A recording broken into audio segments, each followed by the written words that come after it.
जड़ चेग जीव जत सकल राम में जान, बंदऊ सबके पद कमल होरी जुग पान। सिय राम में सब जग जानी, करम प्रणामे जोरी जुग पानी। YouTube के माध्यम से सुन रहे सभी भक्तजनों को मेरा सादर प्रणाम।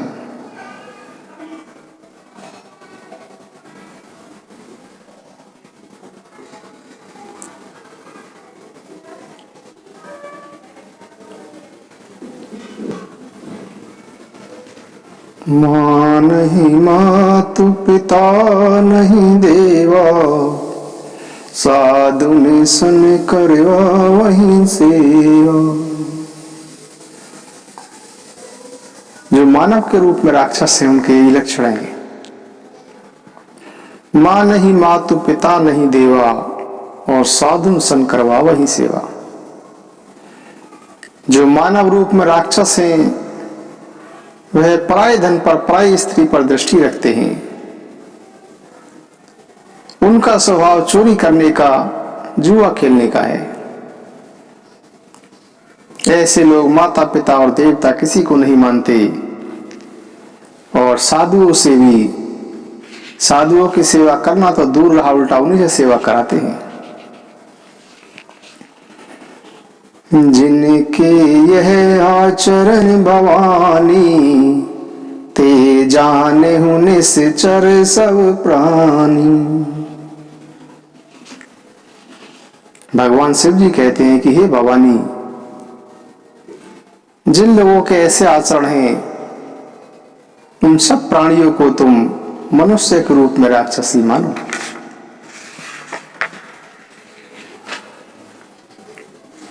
रावण का आतंक कितना फैल गया था, इतना संसार में भ्रष्ट आचरण फैल गया कि धर्म तो कहीं सुनने को भी नहीं आता था। यदि कोई भी वेद और पुराण कहता तो उसे अनेक प्रकार की ताड़नाएं दी जाती और उसको देश से निकाल दिया जाता था। पृथ्वी माता सोचने लगी कि मुझे पहाड़ों का, नदियों का और समुद्रों का बोझ मुझे इतना भारी नहीं लगता जितना भारी मुझे इस रावण का बोझ लग रहा है। जो लोग दूसरों का बुरा करते हैं उनका भार पृथ्वी को बहुत भारी लगता है। पृथ्वी सब कुछ धर्म के विरुद्ध होते हुए देख रही है, परंतु रावण के भय से वह कुछ कह नहीं पा रही। अंत में सोच विचार कर पृथ्वी ने गौ का रूप धारण किया, और जहां देवता और मुनि छिपे हुए थे, पृथ्वी ने रो रो कर उनको अपना दुख सुनाया। तब सभी देवता, सभी मुनि और सभी मिलकर ब्रह्मा जी के लोग पहुंचे।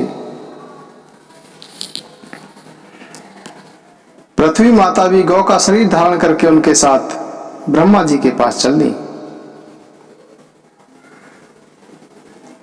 जैसे ही ये सब लोग ब्रह्मा जी के पास पहुंचे, ब्रह्मा जी ने मन में अनुमान किया कि इनका जो दुख है उसको दुख दूर करने के लिए मैं कुछ कर नहीं सकता। तो उन्होंने पृथ्वी और सभी देवताओं को सलाह दी कि तुम जिसकी दासी हो वही अविनाशी हम और तुम सभी के सहायक हैं। ब्रह्मा जी धरती से बोले कि तुम लोग मन में धीरज धारण करो और प्रभु के चरणों का स्मरण करो।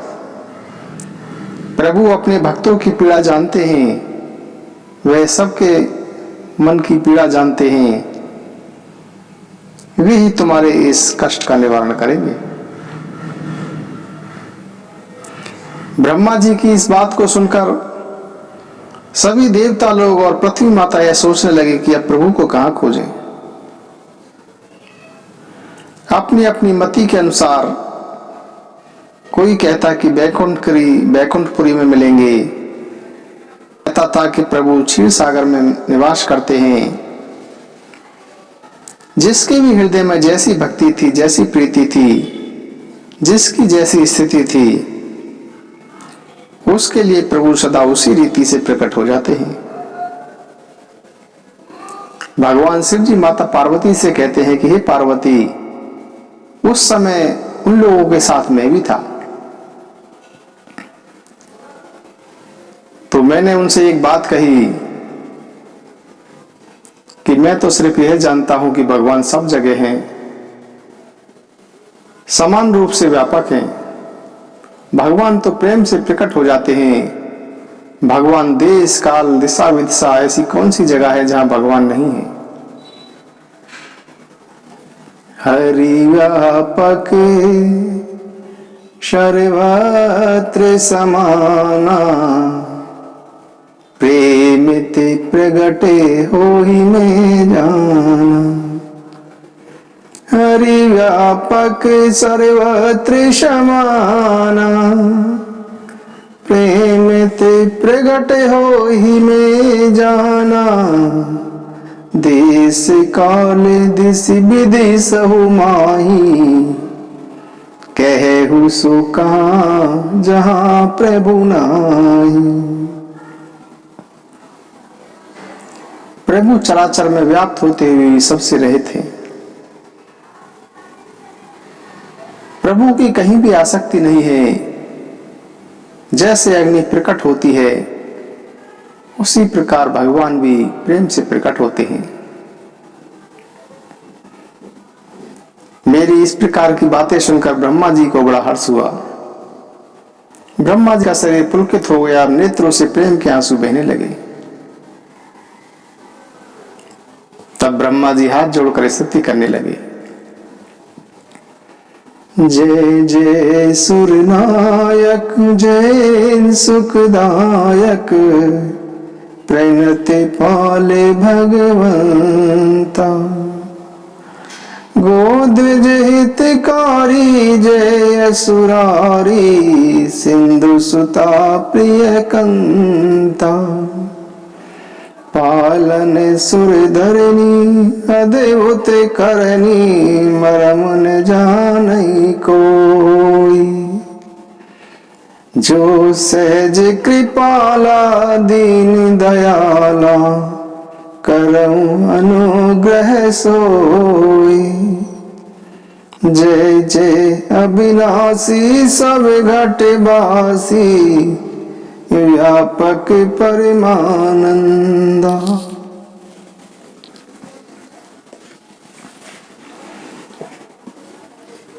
वासुदेव सर्वम, एक परमात्मा तत्व के सिवाय दूसरी सत्ता की मान्यता नहीं है। सब कुछ परमात्मा ही है। दूसरी सत्ता की मान्यता करने से ही प्रवृत्ति का उदय होता है, और भगवान के अलावा दूसरी सत्ता की मान्यता न करने से निवृत्ति का उदय होता है। यदि प्रवृत्ति का उदय होता है तो भोग है, और यदि निवृत्ति की दृढ़ता होती है तो वह योग है।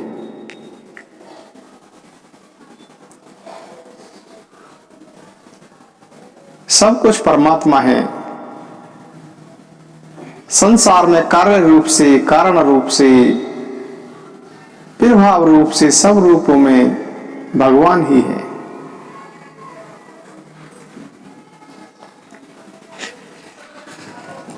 ब्रह्म निर्गुण निराकार,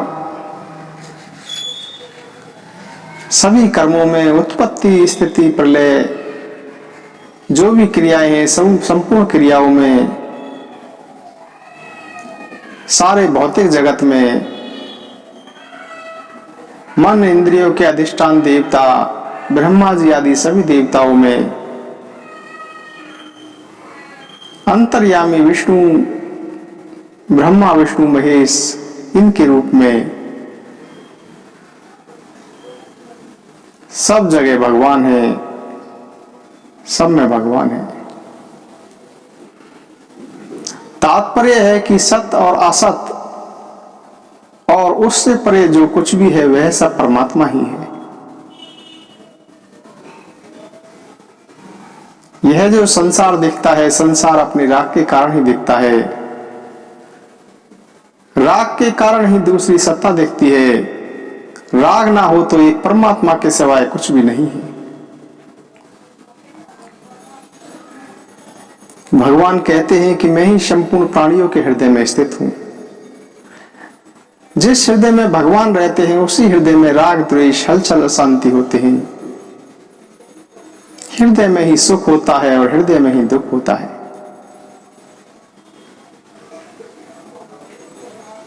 समुद्र मंथन में वहीं से विष निकला था और वहीं से अमृत निकला था। भगवान शंकर ने विष पी लिया तो अमृत निकल आया। इसी तरह से राग और द्वेष को मिटा दें तो परमात्मा निकल आएंगे। परमात्मा इसी हृदय में है। इस हृदय से राग और द्वेष को मिटा दें तो परमात्मा निकल आएंगे। संत और महात्माओं के हृदय में राग और द्वेष नहीं होते, इसीलिए परमात्मा वहां निवास करते हैं।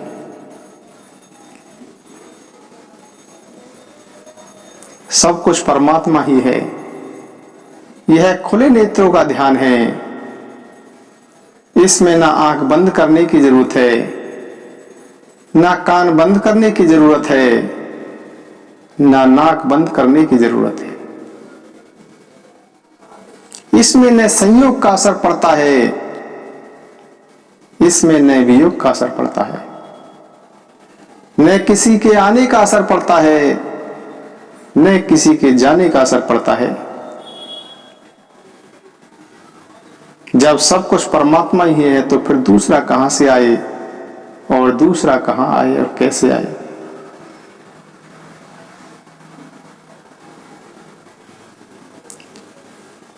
शरणागति ही समग्र की प्राप्ति होती है। शरणागति से ही ईश्वर की प्राप्ति होती है और परमात्मा के सब रूपों में होते हुए भी सगुण की मुख्यता है। सगुण के अंतर्गत ही निर्गुण भी आ जाता है, पर निर्गुण में सगुण नहीं आता। अतः सगुण ही समग्र रूप है। भगवान श्री राम, भगवान श्री कृष्ण जो सगुण रूप हैं, यही समग्र हैं।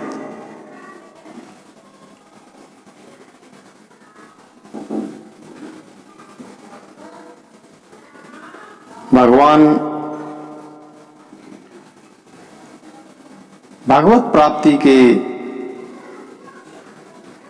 परम तत्व के ज्ञान के जो साधन बतलाते हैं वह 3 साधन कर्म योग, ज्ञान योग और भक्ति योग। कर्म योग क्या है?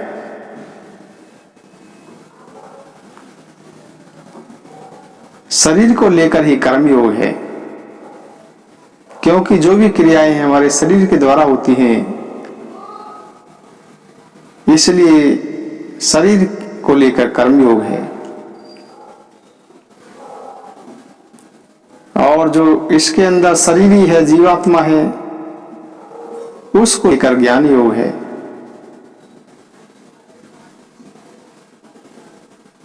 और शरीर दोनों के मालिक भगवान को लेकर के भक्ति योग है।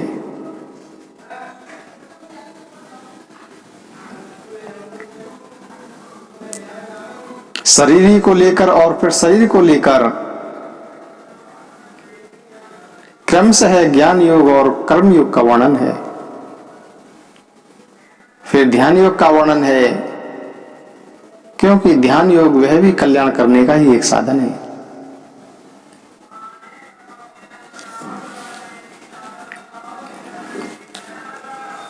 मनुष्य कर्म योग से जगत के लिए और मनुष्य ज्ञान योग से अपने लिए और भक्ति योग से भगवान के लिए मनुष्य उपयोगी हो जाता है।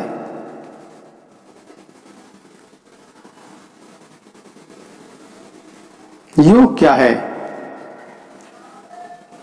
समता ही योग है।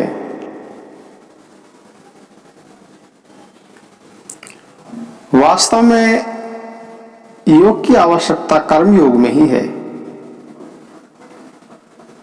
हम जो भी कर्म करते हैं वह भगवान को समर्पित करते हुए निष्काम भाव से करते रहें। कर्म के साथ भगवान को जोड़ना यही कर्म योग है। ज्ञान योग में योग की आवश्यकता नहीं है, भक्ति में भी योग की आवश्यकता नहीं है। ज्ञान और भक्ति ये दोनों तो योग ही हैं।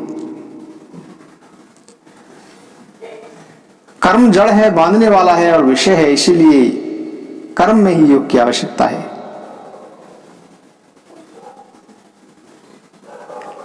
कर्म में योग ही मुख्य है, योग के सिवाय कर्म कुछ भी नहीं है।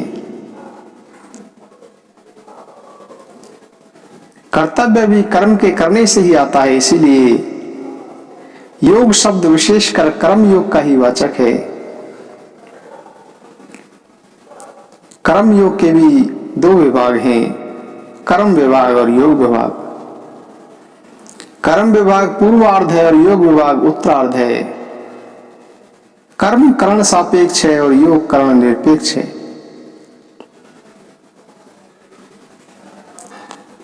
संसार में जो हमारा कर्तव्य होता है वही दूसरे का अधिकार होता है।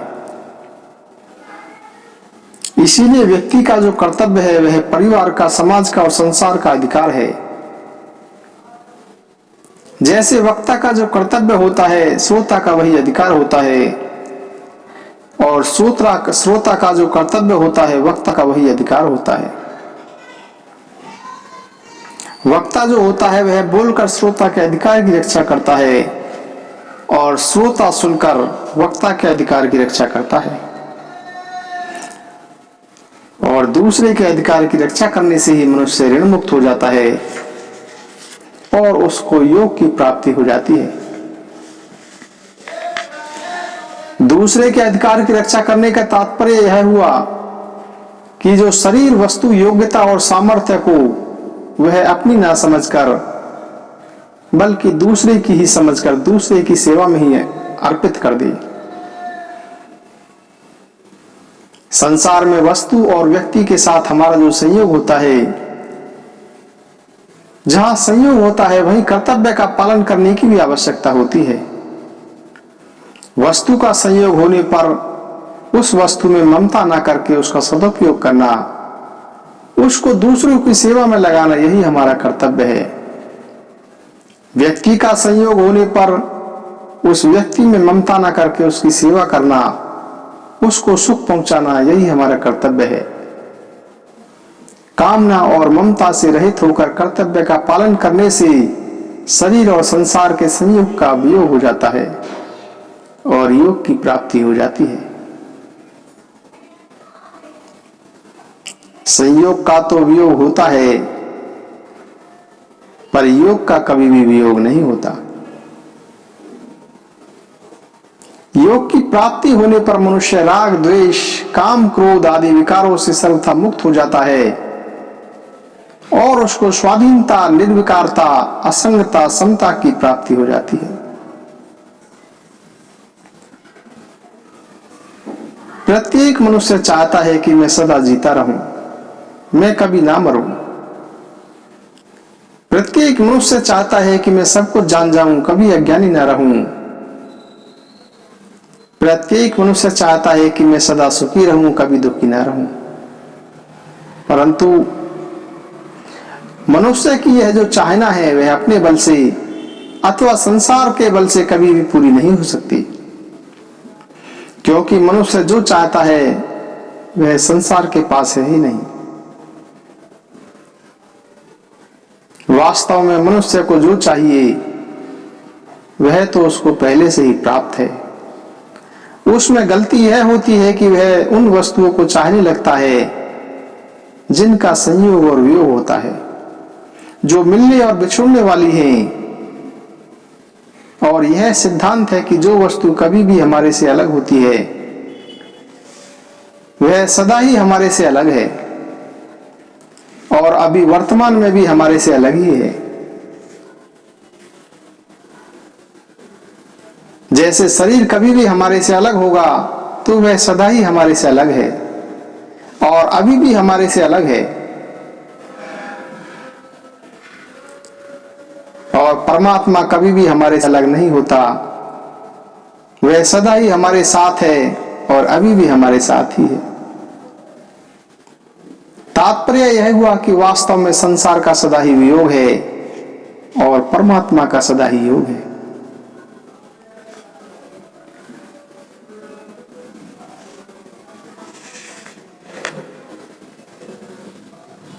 कर्म योग के बिना ज्ञान योग होना कठिन है। पहले ज्ञान योग, फिर कर्म योग और फिर भक्ति योग, यह क्रम बताया गया है।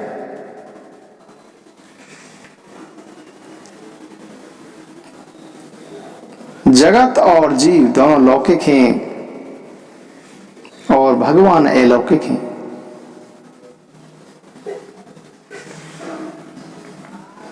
जगत को लेकर कर्म योग है और जीव को लेकर ज्ञान योग है।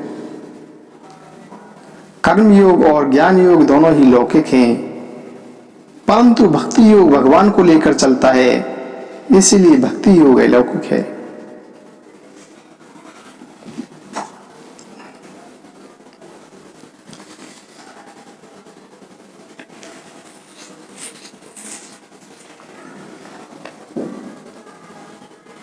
ज्ञान में तो जड़ चेतन, जगत जीव, शरीर शरीरी, असत और सत, प्रकृति पुरुष, ये दो दो हैं, परंतु भक्ति में केवल भगवान ही है। भगवान ने ज्ञान के साधनों में ही भक्ति बताई है। गुणातीत होने का उपाय भी भक्ति ही है। ज्ञान की परानिष्ठा से भी पराभक्ति की प्राप्ति होती है। इस पराभक्ति से जानना, देखना और प्रवेश करना, तीनों की प्राप्ति होती है। भगवान अपने भक्त को कर्म योग और ज्ञान योग दोनों की प्राप्ति करा देते हैं। भगवान ने अपने भक्त को सबसे उत्तम योगी बताया है। ध्यान योग में भी भक्ति आई है। कर्म योग में भी भगवान ने भक्ति ही बताई है। भगवान ने सभी योगों में अपनी भक्ति बताई है। यही भक्ति की विशेषता है।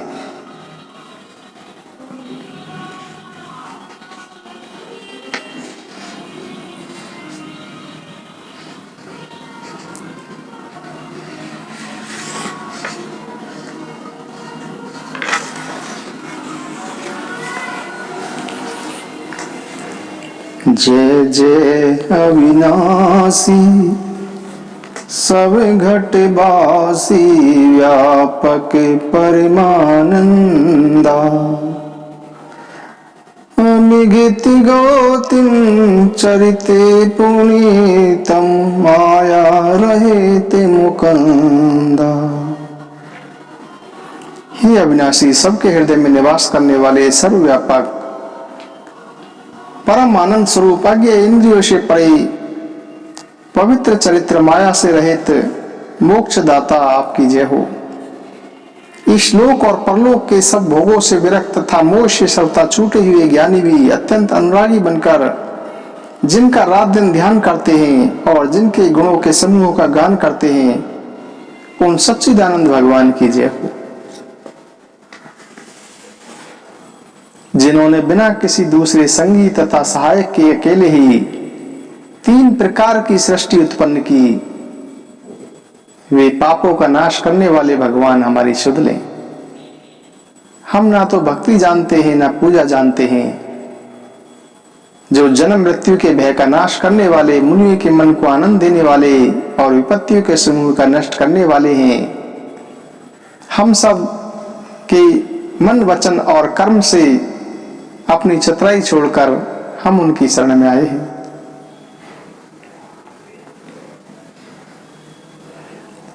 देवताओं और पृथ्वी को भयभीत देखकर आकाशवाणी होती है कि हे मुनि सिद्ध देवताओं के स्वामियों, मैं तुम्हारे लिए अपने अंश सहित सूर्य वंश में मनुष्य के रूप में अवतार लूंगा। कश्यप और अदिति ने बड़ा भारी तप किया था, मैं पहले ही उन्हें वरदान दे चुका हूं। वे ही दशरथ और कौशल्या के रूप में मनुष्यों के राजा होकर अयोध्यापुरी में प्रकट हुए हैं।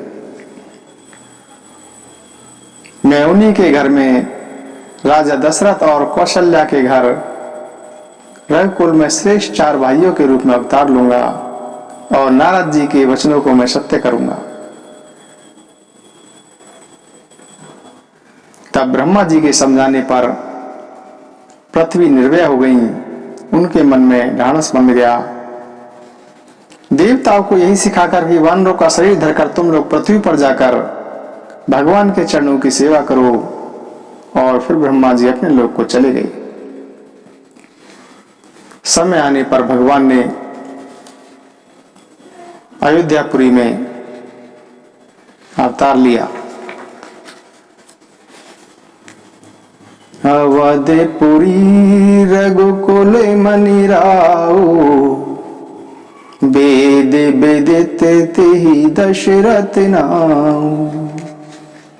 धर्म धुरंधर गुण निधि ज्ञानी, हृदय भगति मति शार पानी। एक बार भूपति मन माही, बई गिलानी मोरे सुत नाही। गुरु गृह गयऊ तुरत मही पाला, चरण लागी करीब ने बिसाला। निज दुख सुख सब गुरहि सुनायऊ, कही वशिष्ठ बहुविध समुझायऊ। धरहूं धीरी हो यही सुतचारी, त्रिभुवन विदित भगत बिहारी।